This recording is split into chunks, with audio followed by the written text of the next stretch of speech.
అక్కయ్య గారు పెట్రోల్ ధరలు రాకపోతే రాలేదు దసరా పండగ అని చెప్తున్నారని వచ్చేసామండి రాత్రి రాజమండ్రి పైనుంచి రైలు కింద నుంచి వచ్చేసానండి.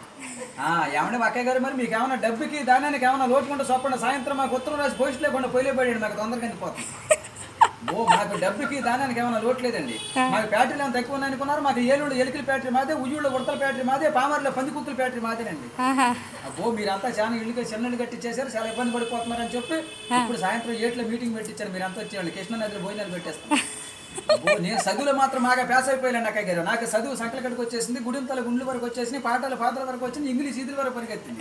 కాకపోతే చదువు నిన్న మధ్యాహ్నం కొంచెం చదువు ఎక్కువ సంతకం పెడతాం మర్చిపోయాను.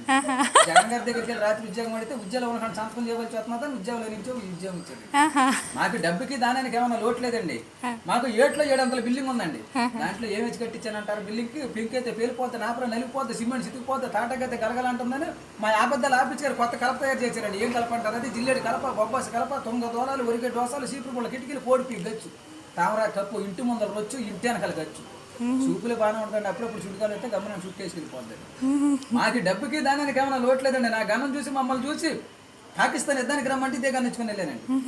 మరి అక్కడ అందరూ బతుకున్న వాళ్ళు కాలితే బాధపడిపోతున్నారు, బాగా ఇబ్బంది పడిపోతున్నారా, నేను మాత్రం చచ్చిపోయిన వాళ్ళు కాల్చి వచ్చాను. అట్ట పలస 20 మందిని చూసి వచ్చాను. మాకు డబ్బుకి దానానికి ఏమైనా లోట్లేదండి అక్కయ్య గారు. మాకు విజయవాడ 60 బట్టల షాపులో ఉన్న మీకు ఏమైనా పండగ కొత్త బట్టలు పెడుతున్నామని అక్కలందరికి అబ్బో సీదే చీరలు, వాణిజ్య లంగాలు, జ్యోతులు చీరలు, లగ్గుమా, నెక్లెస్లు, మేనా గాజులు. మాకు అంతా డబ్బేనండి అక్కయ్య గారు. కాకపోతే కొంచెం చిల్లర లేక ఇలా బయలుదేరి వచ్చాను. Thank you.